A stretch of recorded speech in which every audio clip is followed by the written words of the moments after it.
श्रृंखला सर्व आत्माओं के पिता परमात्मा शिव के द्वारा उच्चारित महावाक्यों के संकलन पर आधारित है। ओम शांति। गॉडलीवुड स्टूडियो द्वारा प्रस्तुत अमूल्य रत्न में आप सभी का हार्दिक स्वागत है। पुराणों में वर्णित है कि स्वयं परमपिता परमात्मा ने ब्रह्मा द्वारा इस संपूर्ण सृष्टि की रचना की।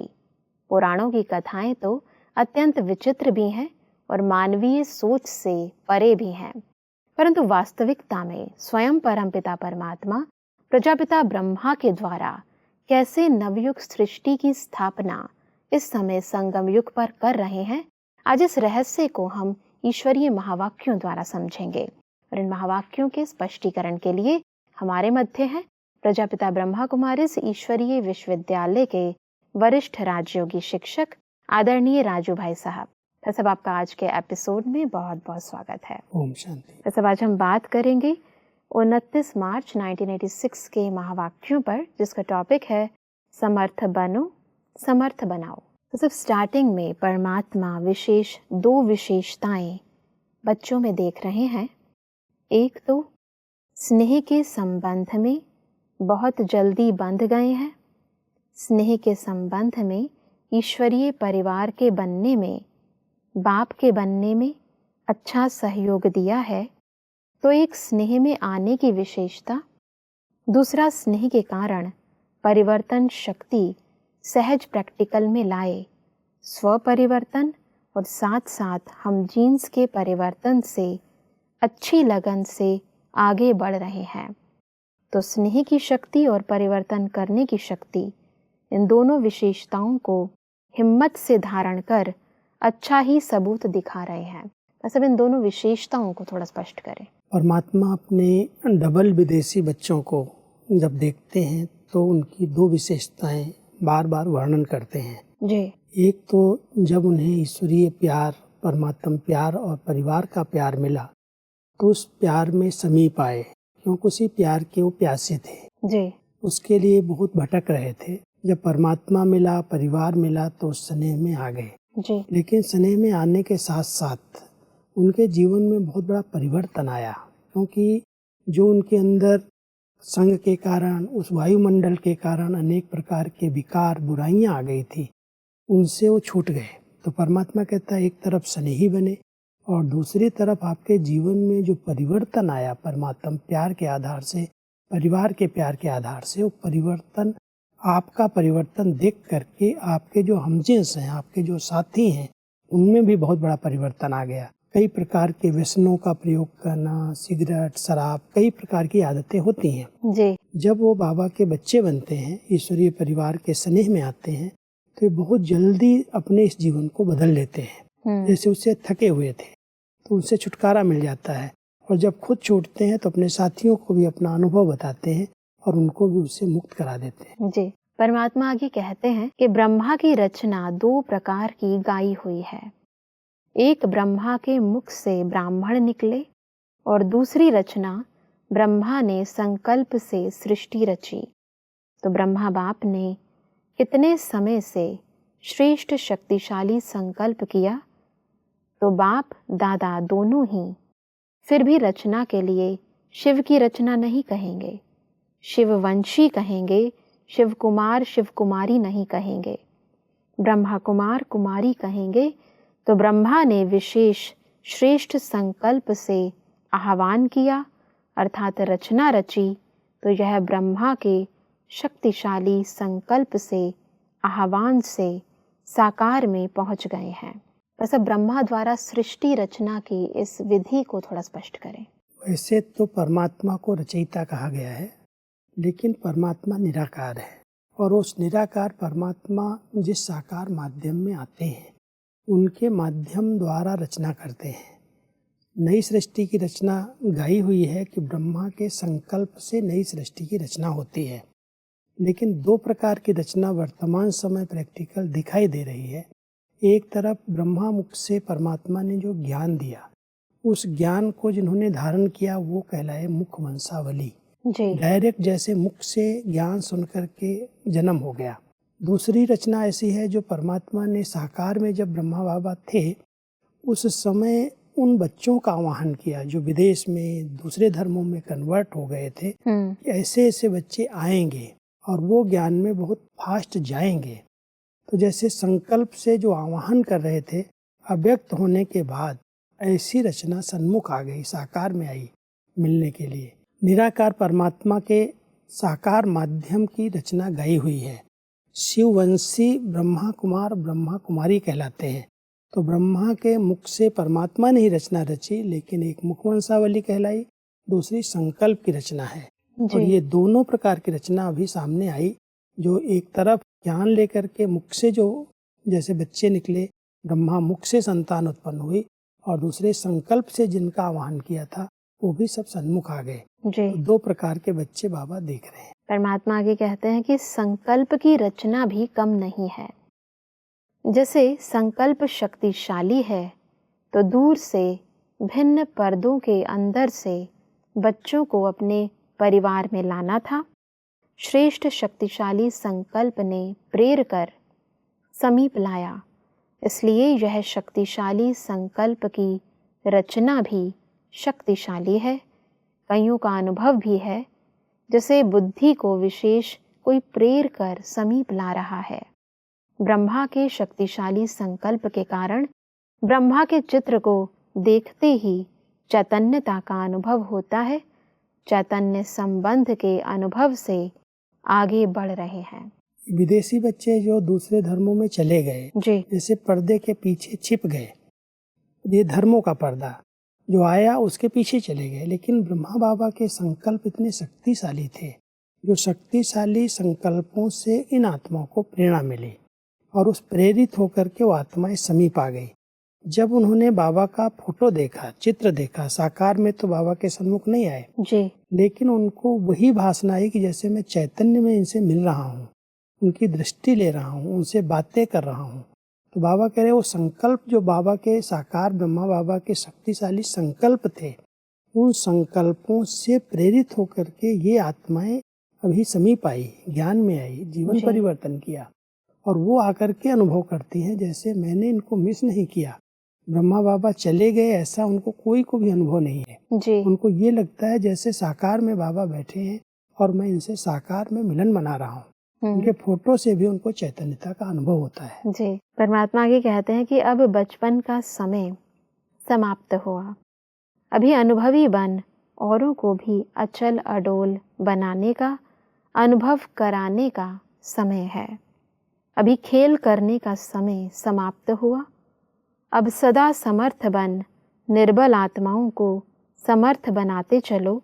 आप लोगों में निर्बलता के संस्कार होंगे तो दूसरों को भी निर्बल बनाएंगे। बस अब बचपन के संस्कार और अनुभवी बनने के संस्कार, इन दोनों संस्कारों को थोड़ा स्पष्ट करें।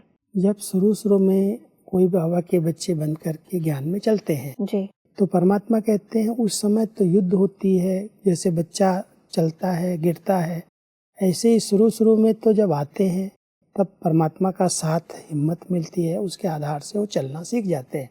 लेकिन फिर भी गिरते चढ़ते आगे बढ़ते हैं। धीरे धीरे जब हर प्रकार का अनुभव हो जाता है, ज्ञान का अनुभव हो गया, शक्तियों का अनुभव हो गया, योग का अनुभव हो गया, तो अनुभवी आत्मा कहीं भी धोखा नहीं खाती, नीचे ऊपर नहीं करती, खेल नहीं करती। जी। बचपन में खेल अच्छे लगते हैं, कोई बच्चे खेलते हैं खिलौनों से तो अच्छा लगता है, लेकिन अनुभवी कभी खेलना शुरू कर दे तो कहेंगे इसका क्या हो गया इसको। तो परमात्मा कह रहे हैं आप सभी अभी अनुभवी बन गए हो, अभी बचपन के दिन समाप्त हो गए, और अनुभवी कभी भी माया के खिलौनों से, कमजोरियों से खेलते नहीं है। जो भी आपके अंदर कमी कमजोरियां हैं, जो नाजुकपन के संस्कार हैं, वो सब अभी बचपन में अच्छे लगते थे, अभी अनुभवी आत्माओं को अच्छे नहीं लगते। जी। परमात्मा कहते हैं कि जैसे 50 वर्षों की पालना वाले गोल्डन जुबली वालों में और सिल्वर जुबली वालों में अंतर रहा है ना, ऐसे पीछे आने वालों में अंतर होता जाएगा। तो थोड़े समय में उन्हें शक्तिशाली बनाना है। स्वयं उन्हों की श्रेष्ठ भावना तो होगी ही, लेकिन आप सभी को भी ऐसे थोड़े समय में आगे बढ़ने वाले बच्चों को अपने संबंध और संपर्क का सहयोग देना ही है, जिससे उन्हों को सहज आगे बढ़ने का उमंग और हिम्मत हो। सब हमारी इस जिम्मेवारी को थोड़ा स्पष्ट करें। परमात्मा अपने पुराने अनुभवी बच्चों को सामने देखते हुए बता रहे हैं, जैसे आप सबको 50-60 साल हुआ ज्ञान में चलते हुए, आप अनुभवी बन गए, और आप जब आए हैं तो आपके पीछे आने वाले जो सिल्वर एज वाले कहें या 25 साल जिनको हुए, जिनकी सिल्वर जुबली है, उनमें भी अंतर है। एक हैं 50 साल वाले, दूसरे 25 साल वाले, जी। तो उनके पुरुषार्थ में भी, उनकी स्थिति में भी अंतर दिखाई देता है।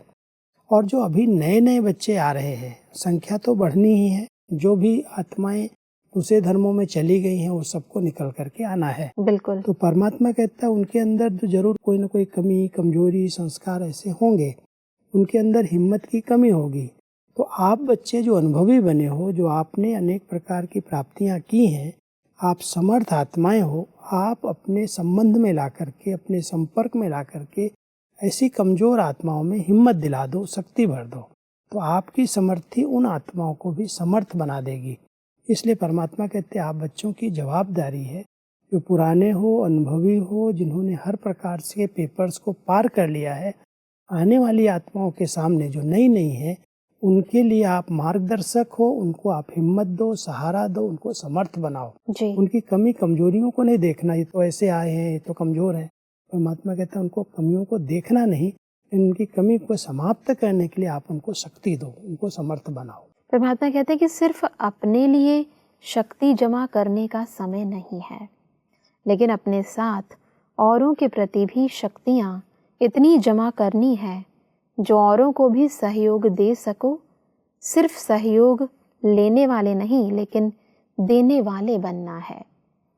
परमात्मा इसी से संबंधित कहते हैं, जैसे वृक्ष में दिखाते हो ना, लास्ट आने वाली आत्माएं भी 4 स्टेजेस से पास ज़रूर होती हैं। फिर चाहे 10-12 जन्म भी हों या कितने भी हों, तो पीछे आने वालों को भी थोड़े समय सर्वशक्तियों का अनुभव करना ही है। स्टूडेंट लाइफ का भी और साथ साथ सेवाधारी का भी अनुभव करना है। सब लास्ट में आने वाली आत्माएं भी 4 स्टेजेस से अवश्य पास होती हैं। इस रहस्य को थोड़ा स्पष्ट करें।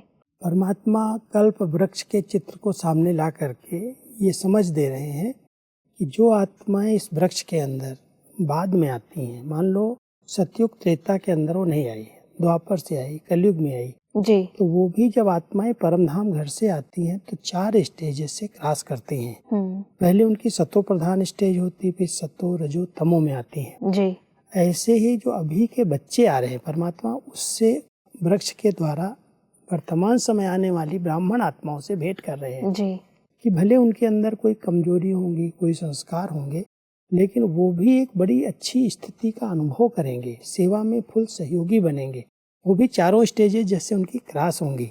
जी। इसलिए आने वाली आत्माओं को आपके सहयोग की जरूरत है। आप उनको मदद दे करके, शक्ति दे करके उनको आगे बढ़ाओ, वो भी आपके साथी बनेंगे, सेवा में सहयोगी बनेंगे।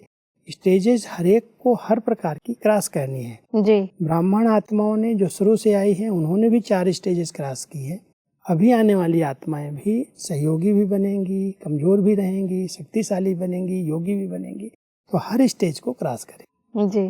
परमात्मा आगे कहते हैं, सेवाधारी को सिर्फ कोर्स कराना या भाषण करना नहीं है।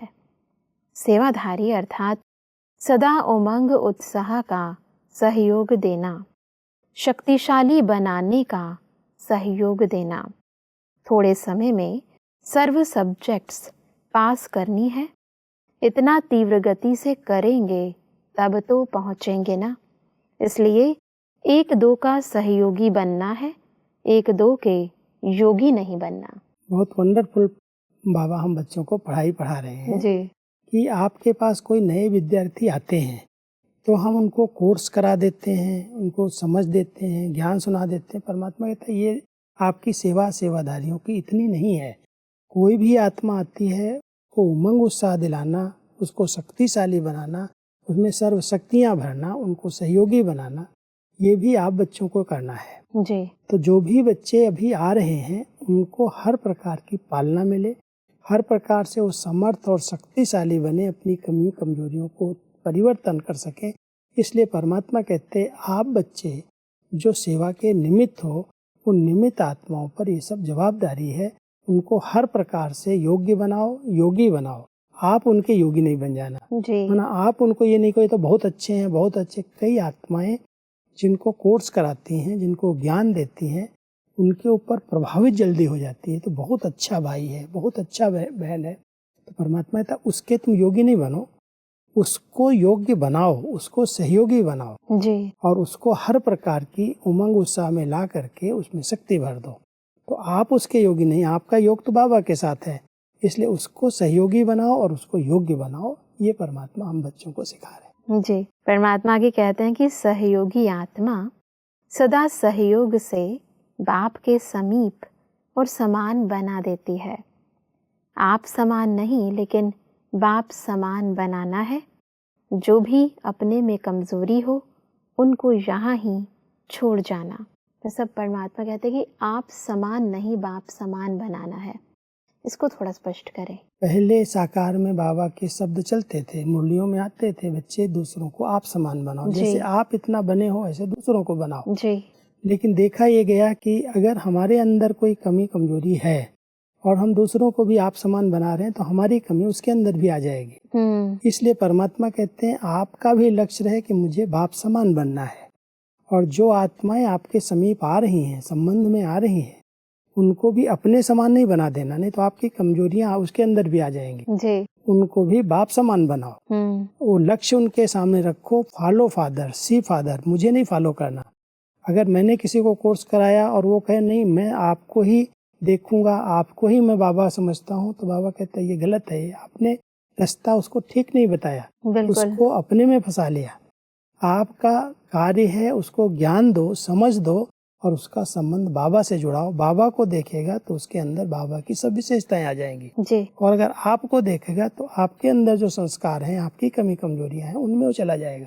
इसलिए आप समान नहीं बनाना, बाप समान बनाना। जी। परमात्मा कहते हैं कि ब्राह्मणों की भाषा भी एक ही है, एक बाप के हैं, और बाप की नॉलेज औरों को भी दे, सर्व को एक बाप का बनाना है। कितना बड़ा श्रेष्ठ परिवार है। जहाँ जाओ, जिस भी देश में जाओ, तो यह नशा है कि हमारा अपना घर है, सेवा स्थान अर्थात अपना घर। ऐसा कोई भी नहीं होगा जिसके इतने घर हो। हर एक ब्राह्मण आत्मा को ये अंदर से नशा रहता है कि हर स्थान पर, देश विदेश किसी भी कोने में चले जाओ, वहाँ पर बाबा के घर है, सेवा स्थान है जी। तो वहाँ जाते ही अनुभव होता है कि परिवार हमारा यहाँ भी है, यहाँ भी है, यहाँ भी है। तो हमारा हर देश में, हर स्थान पर घर है। इसलिए बाबा कहता है कितनी भाग्यवान आत्माएं हो जो आपके इतने सब घर हैं और इतने सब भाई बहने हैं। जहाँ भी जाओ वहाँ अपनेपन की अनुभूति होती है। जी। परमात्मा कहते हैं कि कभी भी किसी भी स्वयं के संस्कार व संगठन के संस्कारों व वायुमंडल की हलचल से दिल शिकस्त नहीं होना। सदा बाप को कंबाइंड रूप में अनुभव कर दिल शिकस्त से शक्तिशाली बन आगे उड़ते रहो। हिसाब किताब चुकता हुआ अर्थात बोझ उतरा, खुशी खुशी से पिछले बोझ को भस्म करते जाओ। दिल शिकस्त होने से बचने की इस विधि को स्पष्ट करें। कई बार जब हम अपनी कमी कमजोरियों को बार बार देखते रहते हैं, उन्हीं का चिंतन करते हैं, दूसरों के आगे वही बताते हैं मेरे अंदर ये कमी है, मेरे अंदर ये कमी है, तो कमियों को देखने से आत्मा निराश हो जाती है, दिल शिकस्त हो जाती है। जी। परमात्मा कह रहे हैं कि उन कमियों पर इतना गौर नहीं करो, बाबा को साथी बना लो, कंबाइंड हो जाओ। जी। और जब सर्वशक्तिमान बाबा कंबाइंड है तो ये कमी कमजोरियां अपने आप खत्म हो जाएंगी। एक बहुत अच्छी ये विधि है, कभी भी निराश उदास कमी कमजोरी को देख करके नहीं होना। है सब में कोई न कोई कमी है, लेकिन कोई है जो उसको बहुत सोचता है और कोई कहता नहीं बाबा मेरे साथ है, सर्वशक्तिमान साथ है, सहज हम पार हो जाएंगे। तो विजयी बन जाता है, उसके कभी भी निराशा उसके जीवन में नहीं आती। तो परमात्मा हम सबको विधि बता रहे हैं कि कमी कमजोरी पुराना संस्कार कोई भी आदत है उसको सोचो अधिक नहीं, आप बाबा का साथ लो, कंबाइंड हो जाओ, बाबा की शक्ति से आप उस कमी कमजोरी को जीत लेंगे। जी। सब आगे बढ़ते हैं तो परमात्मा कहते हैं कि परमात्मा सदा बच्चों के सहयोगी हैं। ज्यादा सोचो भी नहीं, व्यर्थ सोच भी कमजोर कर देता है। जिसके व्यर्थ संकल्प ज्यादा चलते हैं तो 2-4 बार मुरली पढ़ो, मनन करो, पढ़ते जाओ, कोई ना कोई पॉइंट बुद्धि में बैठ जाएगी। शुद्ध संकल्पों की शक्ति जमा करते जाओ तो व्यर्थ खत्म हो जाएगा। मतलब व्यर्थ संकल्पों को खत्म करने की इस विधि को स्पष्ट करें। कई बार देखा जाता है कि बहुत सा समय हमारा व्यर्थ संकल्पों में जाता है। जी। कोई भी बात होती है उसको हम बहुत सोचते रहते हैं, मेरे अंदर ये है, मेरे अंदर ये है, मैं इस संस्कार को या इस कमी को कैसे समाप्त करूं। जी। परमात्मा कहते हैं अगर तुम व्यर्थ सोचते रहोगे तो व्यर्थ सोचने से वो कमी खत्म होने की बजाय वो बढ़ती जाएगी। जी। इसकी बजाय तुम बाबा की मुरलियाँ ले लो हाथ में, अच्छा साहित्य अपने हाथ में लो और बार बार उसको पढ़ते जाओ। अगर बार बार पढ़ेंगे, मान लो एक मुरली को आपने 4 बार 5 बार पढ़ा, तो कोई न कोई एक ऐसी बात आपकी बुद्धि में टच हो जाएगी, समर्थ संकल्प का खजाना जमा हो जाएगा जी। और वो पॉजिटिव चिंतन, अच्छे विचार जब चलने लगेंगे तो व्यर्थ अपने आप खत्म हो जाएंगे। बिल्कुल। बड़ी अच्छी विधि है और हमारी सभी दादियों ने इसी विधि को अपनाया, कोई दूसरा साहित्य उन्होंने कभी नहीं उठाया। जी। बाबा की मुरली के हाथ में सदा रही और जहाँ पर भी फ्री टाइम देखा मुरली उठाई, पढ़ना शुरू कर दिया और उसको पढ़ते पढ़ते उनका चिंतन बहुत शुद्ध और शक्तिशाली बन गया। जी। उस चिंतन की शक्ति के कारण उनके पास व्यर्थ आने का समय नहीं रहा। जी। व्यर्थ सोचा ही नहीं। तो परमात्मा ये बच्चों को बहुत अच्छी विधि बताते हैं और हर एक ब्राह्मण को इस विधि को अपना करके देखना चाहिए। जी। जब भी समय मिले 1 बार 2 बार 3 बार मुरली पढ़ो। अच्छा, पढ़ने के बाद अगर आपको कोई बात बहुत अच्छी लग रही है तो उसको याद रखने का तरीका है, उसका नोट्स बना लो, अपने पास अलग डायरी में 2-4 बातें लिख लो। जी। लिख लेंगे तो जब भी समय आएगा उसको देख लेंगे। पूरी मुरली नहीं पढ़ने का समय है, तो 5-6 बातें भी आपने नोट की हैं तो उस पर आपका चिंतन चलेगा। आज बाबा ने इतनी अच्छी बात इस ढंग से कही, जो नवीनता लगती है, जो अच्छी लगती है, उसको अलग लिख लेना चाहिए। जी। उससे हमारा चिंतन अच्छा हो जाता है और जब चिंतन अच्छा है, पॉजिटिव है, तो कोई भी कमी, कमजोरी, व्यर्थ संकल्प होंगे भी तो उस शक्ति के आधार से हम उसको सहज चेंज कर सकते हैं। बिल्कुल। तो व्यर्थ संकल्पों से मुक्त होने की अच्छी विधि यही है कि हमारे पास समर्थ संकल्पों का खजाना होना चाहिए। अच्छा, मुरली में मान लो कोई इंटरेस्ट इतना कम आ रहा है, नहीं बार बार क्या पढूं, कोई अच्छा साहित्य है, अच्छे अनुभवों की किताबें हैं। जी। इतना अच्छा बाबा का ईश्वरीय साहित्य बना हुआ है, जिसके पास जब समय मिलता है उसकी स्टडी करो। अनेक आत्माओं के अनुभव भी हमें बहुत शक्ति देते हैं। तो व्यर्थ से बचने की ये युक्तियां हैं। मन को काम चाहिए, शांत करके नहीं बैठ जाओ, जब समय मिले तो उसको अच्छा होमवर्क दो, अच्छा चिंतन दो। जी। व्यर्थ समाप्त हो जाएगा। बिल्कुल भाई साहब, आज हमने बहुत ही गहराई से समझा कि कैसे हम अपनी कमी कमजोरियों को खत्म करके स्वयं को सशक्त बनाकर अन्य आत्माओं को भी शक्तिशाली बना सकते हैं। सब स्पष्टीकरण के लिए आपका बहुत बहुत धन्यवाद। ओम शांति। दर्शकों, आज के महावाक्यों में परमात्मा ने कहा कि समय प्रमाण हमें स्वयं अनुभवी बनकर अन्य आत्माओं को भी अचल, अडोल व अनुभवी बनाना है। परमात्मा ने कहा कि हमें ज्ञान दान करने के साथ साथ सर्व आत्माओं में उमंग, उत्साह भरने की और उन्हें शक्तिशाली बनाने की भी सेवा करनी है। परमात्मा ने कहा कि हमें कभी भी दिल शिकस्त नहीं होना है, सदा एक परमात्मा को कंबाइंड स्वरूप में अनुभव कर शक्तिशाली बनना है और मुरली के मनन द्वारा स्वयं को व्यर्थ से मुक्त रखना है। दर्शकों, आज के महावाक्यों से संबंधित यदि आपके मन में कोई भी प्रश्न है तो आप हमें ईमेल कर सकते हैं। हमारा ईमेल आईडी है amulyaratna@kollywoodstudio.org। अगले एपिसोड में एक और अव्यक्त वाणी के साथ आप सभी के समक्ष हम फिर हाजिर होंगे। तब तक के लिए लेते हैं इजाजत। ओम शांति। मुख्य सार: व्यर्थ संकल्प ज्यादा चलते हैं तो 2-4 बार मुरली पढ़ो, मनन करो, पढ़ते जाओ, कोई ना कोई पॉइंट बुद्धि में बैठ जाएगी। शुद्ध संकल्पों की शक्ति जमा करते जाओ तो व्यर्थ खत्म हो जाएगा। वर्तमान समय में सेवा करने की विधि: अभी अनुभवी बन, औरों को अचल अडोल बनाने का अनुभव कराने का समय है। समर्थ बन, निर्बल आत्माओं को समर्थ बनाते चलो। अव्यक्त रूप से अव्यक्त स्थिति से सदा का मिलन है ही और सदा रहेगा। अधिक जानकारी के लिए संपर्क करें Amulya Ratan Godlywood studio, Manmohini Van, Shantivan post, Abu road, 307510, district Sirohi, Rajasthan. Email ID है amulyaratn@godlywoodstudio.org। इस श्रृंखला को प्रजापिता ब्रह्मा कुमारीज ईश्वरीय विश्वविद्यालय के सेवा केंद्रों पर क्लास में नियमित रूप से चलाने के लिए गॉडलीवुड स्टूडियो से संपर्क करें।